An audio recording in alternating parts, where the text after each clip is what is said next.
Welcome to Fireside Gaming. I'm Billum, and this week we're going to do something a little different. Rather than dive into a retro game review, we're going to be talking about gaming on Windows 98. Just as a fair warning, this is going to be a much more nostalgia-filled video than a normal one with no review scores and maybe too much in the way of rambling. If that sounds like what you want, then stick with me. Otherwise, I'll see you next video. So my family first got a computer whenever I was 9 or 10 years old, and it ran Windows 98. Back then, it wasn't normal to have a room set aside for a computer just yet, so my parents set it up in our basement. And not a nice finished basement, mind you. A concrete and brick basement, with a wood furnace, plenty of dark spaces, and spiders in the support beams above. Needless to say, I wasn't the biggest fan of using the computer back then. In fact, I think the only time I ever went down there to play on it was when one of my older sisters or mom was already down there. I'm pretty sure my parents picked up on that because it wasn't long before the computer was moved upstairs. It ended up taking over my old bedroom after I'd been upgraded to a second-story bedroom once my oldest sister moved out. When that happened, I started spending way more time around that old PC. It was a Packard Bell, by the way. That company still exists as a subsidiary of Acer and went missing from US markets for a few decades. It tried to make a comeback a few years ago, but I haven't heard of them since, so I'm just gonna assume that didn't work out for them. Either way, little me did exactly what every kid does when they first get a computer. Play games. We really only had the games that came with the computer, but that was more than enough to keep me entertained. Also, I know not all of these games originated with Windows 98. Some came out on earlier versions of Windows, but stuck around since it was all DOS based. Let's take a look at a few of those games and see if you remember any of them. We'll start off with the easy ones first. Everyone remembers playing Minesweeper and Ski Free, right? Me too. And while Minesweeper was never quite my speed, I did find myself enjoying Ski Free for a little bit when playing it for this video. Also, wait a second, did that tree just move? It did, right? Since when have there been moving trees in Ski Free? I've gone more than 20 years of my life never knowing that this was a thing. The next game I have to stroll down memory lane with is Chip's Challenge. This is a puzzle game that puts the players in the role of a nerdy guy named Chip who's invited to join the computer club by Melinda the Marvel. However, he first has to complete a series of challenges to prove that he's worthy of membership. I never beat Chip's Challenge as a kid, but I remember sinking hours into the game. There's something along the lines of 130 levels to play through, and more than a few of them can take a good bit to beat. Also, the lack of checkpoints means that players have to restart a level from the beginning when they die, which can get annoying after a while. Even so, I found myself getting sucked back into the game pretty easily while playing it again. I spent a few hours blasting through levels that took younger me much longer to get through. I didn't beat it, and truthfully, I don't know if I ever will.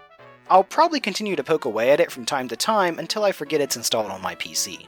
Sticking with the puzzle theme, we're moving on to Rodent's Revenge. This game puts players in the role of a mouse out to trap cats that are trying to kill it. It's an incredibly basic game with players moving blocks around to trap the cats. If you trap them all, they turn into cheese, don't ask me how that works, and you pick up the cheese for points. It's a simple yet fun game that's good for killing some time, but was never a major draw for me. Pipe Dream, on the other hand, is a downright addictive game.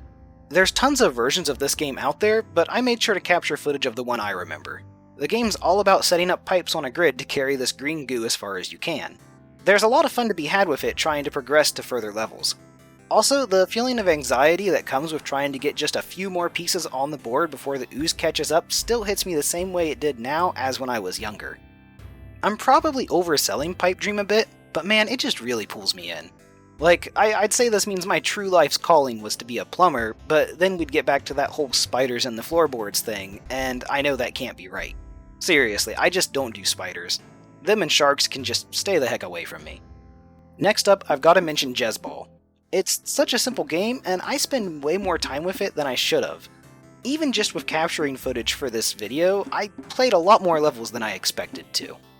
It's a simple concept. Players have to clear out space on the board, at least 75% of it, all while avoiding the balls bouncing while they set up walls.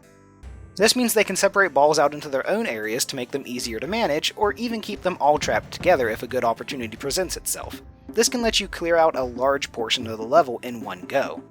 One of my favorite things to do as a kid was to see just how small of an area I could trap the ball in. It ended up getting me more game overs, but it was fun, so that is what it is. Okay, so the final game we're talking about for this is a bit of a weird one, and unfortunately I don't have any footage of it.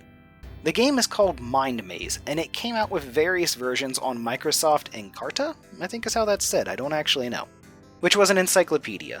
The game is set in medieval times and has players trying to lift a curse from a castle by completing riddles. Basically, you have to answer a bunch of history questions to progress through a roguelite maze to reach the end.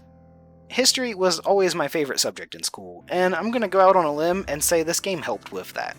Heck, I could probably just attribute it to Microsoft Encarta overall. I spent a lot of time just reading random entries and listening to the audio logs, such as the I Have a Dream and We Have Nothing to Fear But Fear Itself soundbites included with the software. I really did want to get footage of this game to show off, but it requires running a virtual machine, installing the software, and some other hoops to jump through. I think my parents actually still have that old PC as well as all the software, such as Microsoft Encarta 98, Windows 98, and some other stuff I can't quite remember. But they live in a completely different state than I do, and I can't exactly just go pick it up. But what I will do is include a link to somebody else playing Mind Maze up in the corner, as well as in the description below, so you guys can see what the gameplay is all about. And with that, we've reached the end of this trip down memory lane. I had a good bit of fun doing this, more so than I expected. Maybe I'll revisit this idea again in the future and we'll talk about Windows XP games next. I feel like that's definitely where I started to get a firmer grasp of PC gaming, and it would open me up to talking about some games that might be a little bit more well known than these ones. Before I sign off, I want to mention that many of the games I talked about in this video can be played straight from your browser thanks to the Internet Archive, so check those out sometime. Also, Chip's Challenge is available for free on Steam if you want to give it a shot. As always, thank you for watching, and take it easy.